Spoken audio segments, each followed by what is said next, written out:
नमस्कार दोस्तों, सभी स्टूडेंट्स का आपके अपने YouTube चैनल के ऊपर स्वागत करता हूं। कैसे हो? उम्मीद करता हूं सभी अच्छे होंगे। और आज अपन एक ऐसा टॉपिक लेके आए हैं, खास तौर से वर्गीकरण के बारे में डिस्कस करेंगे अपन। क्लासिफिकेशन ऑफ एंजियोस्पर्म्स एक ऐसा टॉपिक है, चाहे आप RPSC फर्स्ट ग्रेड में प्रिपरेशन करो, चाहे आप सेकंड ग्रेड में देखो या असिस्टेंट प्रोफेसर में देखो, क्योंकि तीनों ही वैकेंसी अभी वर्तमान में राजस्थान के अंदर है, अवेलेबल है। और भी अदर स्टेट्स में वैकेंसी आजकल सभी स्टेट्स में निकलती ही रहती है। तो ये कॉमन टॉपिक्स हैं जो हर एग्जाम में पूछे जाते हैं। अपन वन बाय वन जो भी टॉपिक्स बन पाएंगे जो इम्पोर्टेंट है उनके बारे में डिस्कस करते हैं। देखो, सबसे पहले तो वर्गीकरण से एक क्वेश्चन जो है वो हमेशा पूछा ही जाता है। कौन से क्वेश्चंस पूछे जाते हैं, उन क्वेश्चंस के बारे में आज अपन डिस्कस कर लेते हैं। सबसे पहले तो देखो, वर्गीकरण जो टर्म है वो क्या होता है। वर्गीकरण टर्म, ठीक है ना। अब वर्गीकरण टर्म को अपन सभी जानते हैं। जीवों को उनकी सिमिलरिटी और डिससिमिलरिटीज के आधार पर छोटे छोटे समूह के अंदर विभाजित करना और उनका नामकरण करना, उनको सिस्टमेटिक अरेंज करना क्या कहलाता है? वर्गीकरण कहलाता है। वर्गीकरण के नाम से ही है कि जितने भी जीव जंतु हैं, चाहे जितने भी प्लांट्स हो, उन सभी को उनके नज़दीक है उनको उनके साथ रखा जाए। जितनी ज़्यादा डिफरेंस आ रहा है उन ग्रुप को अलग रखा जाए। तो समान लक्षणों वाले जीवों को एक विशेष ग्रुप के अकॉर्डिंग अरेंज करना और उनका नामकरण और सिस्टेमिक पोजीशन रखना, वो सभी क्या कहलाता है? उनका क्लासिफिकेशन या वर्गीकरण कहलाता है। वर्गीकरण से रिलेटेड जो क्वेश्चंस पूछे जाते हैं वो देख लेते हैं। इसका मतलब क्या होता है? अरेंजमेंट ऑफ प्लांट्स का अरेंजमेंट इनटू डिफरेंट ग्रुप, मैंने बताया ना आपको, छोटे छोटे डिफरेंट ग्रुप में व्यवस्थित करना, तथा सब ग्रुप या ग्रुप से छोटे हैं तो उनको सब group on the basis of origin, किस आधार पे? उनकी उत्पत्ति के आधार पर, उनके आपस में संबंध क्या है, रिलेशन के आधार पर, एक्सटेंट ऑफ सिमिलरिटीज, मैंने बताया आपको, जितने भी उनके अंदर समानताएं हैं उनके आधार पर, या उनमें डिससिमिलरिटीज हैं, विभिन्नताएं हैं, उनको अलग ग्रुप में रखा जाए, या फिर जितनी विभिन्नताएं हैं उतने ही जो जीव हैं वो ग्रुप क्या हो जाएंगे? अलग अलग हो जाएंगे। फ्लोरल कैरेक्टर्स, सबसे मेन तो क्या है? Floral characters mainly used to classification, ठीक है ना। फ्लोरल जो कैरेक्टर्स होते हैं, उनके पुष्प जो लक्षण होते हैं, उनके आधार पर ज़्यादा देखा जाता है। And identification in angiosperms because reproductive part of flower part. Angiosperm की बात कर रहे हैं अपन, तो एंजियोस्पर्म को मुख्य रूप से जो विभाजित किया जाता है या वर्गीकृत किया जाता है वो किस बेसिस पे किया जाता है? उनके फ्लावर लक्षण के आधार पे, या फिर अपन कह सकते हैं पुष्पीय लक्षणों के आधार पे, क्योंकि एंजियोस्पर्म का सबसे विशेष लक्षण होता है कि इनके अंदर पुष्प पाए जाते हैं, ठीक है ना, फ्लोरल पार्ट्स पाए जाते हैं। आर मोर स्टेबल, और ये क्या होते हैं? स्टेबल कैरेक्टर हैं। किसी पर्टिकुलर जो फैमिली है, कुल है, जीनस है, उन सभी में प्लांट्स के जो पुष्प है, पुष्प की जो बनावट है वो कैसी होती है? सेम होती है, वो कभी भी चेंज नहीं होती, वो स्टेबल लक्षण है। तथा ये कंजर्वेटिव, तथा वो क्या होता है? हमेशा संरक्षित रहते हैं। Vegetative parts. There are main 3 system of वर्गीकरण। वर्गीकरण के कितने सिस्टम हैं? 3 क्लासिफिकेशंस दिए हैं, तीनों के बारे में अपन डिस्कस करेंगे। पहला तो अपना जो लक्षण है वो कौन सा है? Artificial system classification. पहला कौन सा है? Artificial system of classification. Second कौन सा है? Natural system of classification.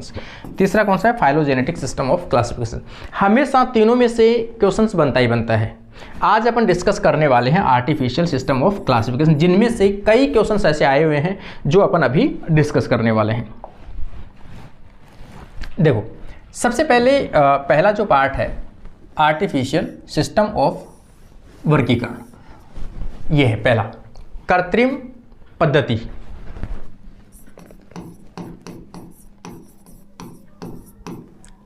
वर्गीकरण की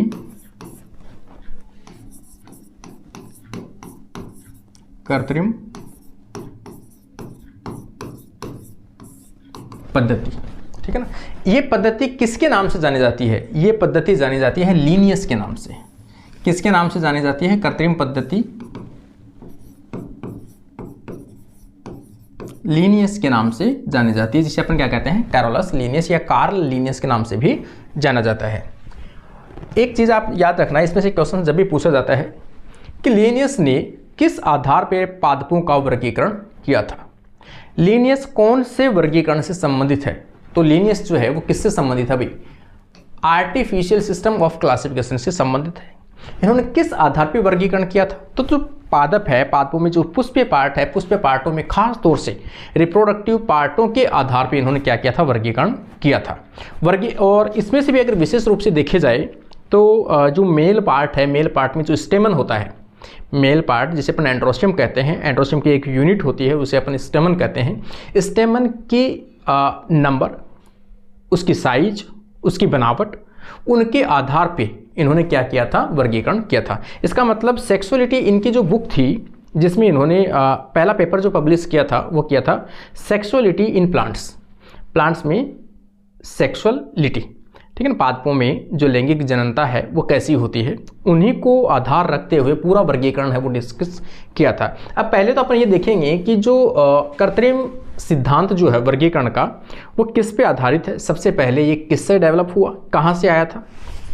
तो क्वेश्चन बन सकते हैं, artificial system is the main which plant are classified on the basis of, देखो ये लाइन जो है वो याद रखना आपको, किस आधार पे ये वर्गीकरण है और फ्यू इंपॉर्टेंट कैरेक्टर्स, कौन से कैरेक्टर्स के ध्यान में रखते हुए ये वर्गीकरण है वो किया गया है।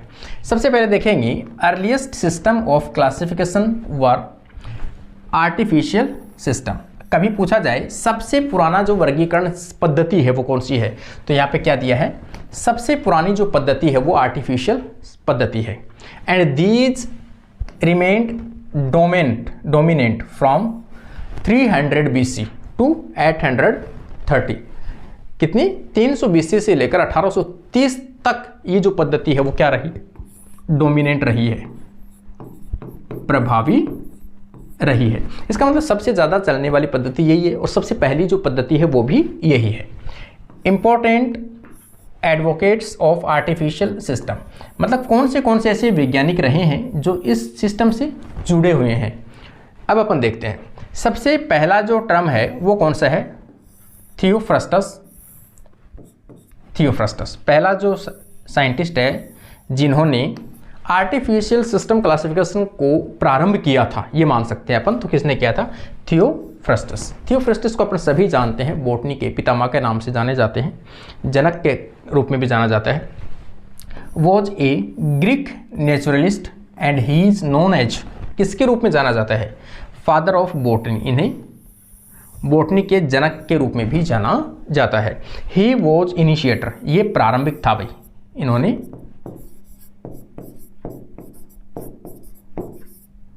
प्रारंभ किसने किया था? तो थियोफ्रस्टस ने किया था। प्लांट क्लासिफिकेशन और सिस्टेमेटिक, प्लांट क्लासिफिकेशन और सिस्टेमेटिक का जो प्रारंभ है वो किसने किया था? तो थियोफ्रस्टस ने किया था इन बॉटनी। सेकेंड अपन टर्म देखेंगे, he first of all given artificial system of classification on the basis of, किस आधार पे इन्होंने सबसे पहले आर्टिफिशियल सिस्टम का क्लासिफिकेशन का वर्गीकरण दिया था? किस आधार पे दिया था? हैबिट के आधार पे दिया था। और हैबिट में प्लांट किस प्रकार के हो सकते हैं? हर्ब्स हो सकते हैं, अंडर सर्ब्स हो सकते हैं और सर्ब्स हो सकते हैं एंड ट्रीज हो सकते हैं। मतलब ये इनकी कैटेगरीज थी। इन्होंने कैसे रखे थे कि छोटे पादप कौन से हैं, उनसे बड़े पादप कौन से, झाड़ियाँ कौन सी, झाड़ियों से बड़ी कौन सी हैं, ट्रीज कैसे हैं, उन सभी का वर्गीकरण सबसे सिंपल प्रकार का वर्गीकरण था। लेकिन प्रारंभ इन्होंने किया था हर्ब्स, सब हर्ब्स, सर्ब्स, यहाँ पे हर्ब्स, अंडर सर्ब्स और shrubs and trees, in categories के अंदर डिवाइड था। He was first of all distinguish between the, इन्होंने सबसे पहले ये बताया था कि एक वर्षीय पादप कौन से होते हैं, द्विवर्षीय पादप होते हैं और कुछ प्लांट ऐसे होते हैं जो बहुवर्षीय होते हैं। ये जो लाइन है ये सबसे पहले किसने की थी भाई? थियोफ्रस्टस ने सबसे पहले बताया था कि पादप वो 3 कैटेगरी में डाले जा सकते हैं। एक होते हैं एक वर्षीय एनुअल, कुछ होते हैं बाई एनुअल द्विवर्षीय, कुछ होते हैं पेरिनियल मतलब बहुवर्षीय। ये कैटेगरी जो सबसे पहले किसने डाली थी? थियोफ्रस्टस ने बताया था। यहाँ पे अपन देखेंगे, he give name and description about 500 plants, कितने पादपों के बारे में इन्होंने बताया था? लगभग 500 पादपों के बारे में इन्होंने डिस्क्रिप्शन किया था, उनके नाम वगैरह इनकी बुक के अंदर मेंशन है। इनकी बुक जो है, ये अगर कभी आपसे पूछा जाए बॉटनी के वनस्पति शास्त्र के अंदर लिखित ग्रंथ सबसे पुराना ग्रंथ कौन सा है, तो आपको पूछा जाए तो हिस्टोरिया प्लांटेरम। ये वेरी वेरी इंपॉर्टेंट टर्म है, ये वेरी वेरी इंपॉर्टेंट टर्म है, ठीक है ना। बॉटनी के फील्ड में, वनस्पति के फील्ड में सबसे पुराना लिखित ग्रंथ किसका है? थियोफ्रस्टस का है। कौन सा है? बुक का नाम क्या है? Historia plantarum. पहली क्वेश्चन तो यही बनता है, हिस्टोरियम प्लांटेरम जो बुक है वो किसके द्वारा लिखित या लिखी गई है या पब्लिश करवाई गई है, तो आप कहोगे थियोफ्रस्टस। बॉटनी के क्षेत्र में सबसे पहला जो ग्रंथ है वो भी यही है। Which is the oldest botanical book, देखो ये क्या है? Oldest botanical book in existence, कि यहाँ सबसे पहली जो बुक एग्जिस्टेंस में मिली है, अपने को अवेलेबल है, वो कौन सी थी? यही थी। अगला अगर अपन देखेंगे, some other workers of this area, ठीक है ना। इस टाइम पे कौन से ऐसे साइंटिस्ट थे जिन्होंने वर्क किया था? ये अलग अलग नाम है, हालांकि पूछा नहीं गया है कभी भी। डायोस्कोरेट्स, एंडेरिया यहाँ पे दिया हुआ है, सेसेल्पिनो या Caesalpino, Camerarius, John Ray and all above, and Linnaeus. Linnaeus का तो देखो डिटेल में करना ही करना है। यहाँ पे एक टर्म है, Camerarius was the person who is the first recognise. कौन था? केमेरियस प्रथम वैज्ञानिक या प्रथम व्यक्ति था जिन्होंने सबसे पहले पादपों में क्या देखा था? लैंगिकता की पहचान की थी। लैंगिकता की क्या की थी? पहचान की थी कि पादपों में नर और मादा दोनों पार्ट होते हैं। इनसे पहले ये पता नहीं था कि पादपों के अंदर भी नर और मादा होते हैं। जैसे मान लो आज भी अपन घरों में देखते हैं, अगर आपके पेरेंट है, दादी दादा हैं, अगर वो कोई अनपढ़ हैं, बेचारे उन्होंने कभी पढ़ाई नहीं की है या उनको आइडिया नहीं है, अगर आप उनको कहो कि इनमें नर और मादा दोनों होते हैं, ये नर होता है, ये मादा होता है, वो बड़ा इंटरेस्ट दिखाते हैं कि सच में ये नर होता है और ये मादा होता है, तो कैसे पहचानते हैं वो, मतलब डिस्कस करते हैं उस चीज़ से। सेम उसी टाइम का था कि पहले इन चीज़ों का ज़्यादा आइडिया नहीं था, लेकिन सबसे पहले इन्होंने सेक्सुअलिटी इन प्लांट्स के बारे में बताया था। कभी पूछा जाए तो आपको याद रखना है। जॉन रे इंट्रोड्यूस द टर्म स्पीसीज। सबसे पहले जो जाति या प्रजाति जो शब्द है,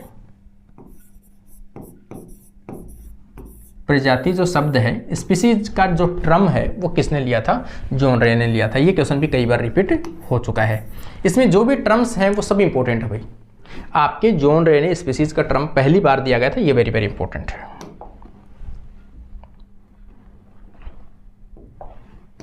देखो, कैरोलस लीनियस, ये सबसे इंपॉर्टेंट है भाई। कैरोलस लीनियस पे से तो क्वेश्चन बनता ही बनता है, क्योंकि अपन सभी जानते हैं, फादर ऑफ टैक्सोनॉमी के नाम से भी जानते हैं और मॉडर्न फादर ऑफ बॉटनी के नाम से भी जानते हैं। एक ग्रेट यहाँ पे है Swedish naturalist called father of taxonomy. इन्हें किस नाम से जाना जाता है? फादर ऑफ टैक्सोनॉमी के नाम से जाना जाता है, and father of modern botany के नाम से भी जाना जाता है। ये इसके बारे में है। ही वॉज बोर्न इन 1707, 1707 में इसका जन्म हुआ था। स्मॉल विलेज, एक छोटा गांव था। यहाँ पे रेसल्ट नाम से कह सकते हैं अपन, स्वीडन, जो किस में था? साउथ स्वीडन के अंदर था। आगे अपन देखेंगे इन यूनिवर्सिटी ऑफ उपसाला, ठीक है ना। ही पब्लिश हीज फर्स्ट पेपर, अपने लिए ये इंपॉर्टेंट है। इन्होंने अपना पहला जो पेपर है, मैंने अभी भी बताया था, सेक्सुअलिटी इन प्लांट्स, पहला पेपर जो था वो कौन सा था? On sexuality in plants. पहला पेपर जो था वो किस टॉपिक के ऊपर था? सेक्सुअलिटी इन प्लांट्स, जो कब किया था? 1729 के अंदर इन्होंने पब्लिश करवा दिया था, जबकि 1707 के अंदर इनका क्या था? जन्म हुआ था। और किसके अंडर में इनकी जो पीएचडी या इनका जो वर्क चलता था वो किसके चलता था? Doctor Olof Rudbeck. कभी आपसे ये भी पूछा जा सकता है ना, ये भी इंपॉर्टेंट है कि जो कैरोलस लीनियस ने अपना पहला जो पेपर निकाला था सेक्सुअलिटी इन प्लांट्स, वो किस साइंटिस्ट, किस प्रोफेसर के अंडर में निकाला था? तो डॉक्टर ओलफ रूडबैक के अंडर में निकाला था। इंपॉर्टेंट बुक्स ऑफ लीनियस, ये लाइन तो आप ये मान लो कि वेरी वेरी इंपॉर्टेंट है। अपनी जो भी शॉर्ट नोट होते हैं आपकी स्टिकी नोट्स होते हैं जो आप वॉल के ऊपर लगाते हो इस प्रकार से, उनके ऊपर इस प्रकार से ये तो लिख ही लेना, ठीक है ना। शॉर्ट नोट्स अपने जो दीवारों पे लगाते हैं अपन पढ़ते वक्त, तो उनमें ये लाइन लिख लेना भैया आप लोग, क्योंकि इनमें से एक क्वेश्चन हमेशा से पूछा गया है और अभी भी पूछा जाएगा कि कौन सी बुक है जो लीनियस के द्वारा लिखी गई है या नहीं लिखी गई है। तो कुछ विशेष बुक्स है, सिस्टेमा नेचुरली, ये सब आरपीएससी में क्वेश्चन आए हैं जो मैं आपसे डिस्कस कर रहा हूँ, ये क्वेश्चन आ चुका है, सिस्टेमा नेचुरली। इनमें से कौन सी बुक है, ये पूछा गया था कि इनमें से कौन सी बुक है जो बेंथम हुकर के द्वारा नहीं लिखी गई है। अब बेंथम हुकर के द्वारा नहीं लिखी गई है तो सीधा सा उसमें ऑप्शन दिया हुआ था सिस्टेमा नेचुरली, जो किसके द्वारा लिखी हुई है, कैरलस लीनियस के द्वारा लिखी गई है। तो ये क्वेश्चन पहले से भी आ चुका है। यहाँ पे है हॉर्टस, यहाँ पे अप्लेन डिस्कस और हॉर्टस क्लीफोर्टिनस जेनेरा प्लांटेरम। देखो एक ये इंपॉर्टेंट है, फिलोसोफिया बोटनिका ये भी इंपॉर्टेंट है, एंड स्पीसीज प्लांटेरम ये भी इंपॉर्टेंट है, ठीक है ना। लेकिन ये जो भी बुकें लिखी गई है आपको याद रखना है कि ये 1707 से लेकर 1778 के बीच में लिखी हुई है, ये याद रखना भी, ये लीनियस की बुक है। अगर जैसे मान लो इनमें से एक बुक और भी कन्फ्यूजन में है कि इनमें से कौन सी एक बुक ऐसी है जो जेनेरा प्लांटेरम, बेंथम हुकर की भी एक बुक है, इनमें से कौन सी बुक है, जेनेरा प्लांटेरम, सेम ऐसी बुक है, तो उसमें कन्फ्यूजन नहीं होना, आपको रखना है कि इस टाइम के बीच में अगर बुक है तो इसकी कौन सी है, ये लीनियस की बुक है ये।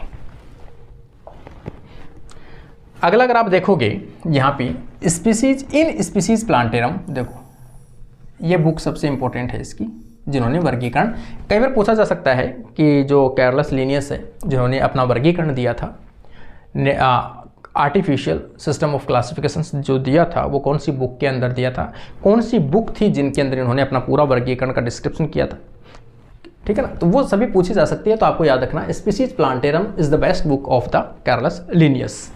कैरलस लीनियस ने 7300 स्पीसीज ऑफ प्लांट्स, कितने हैं, 7300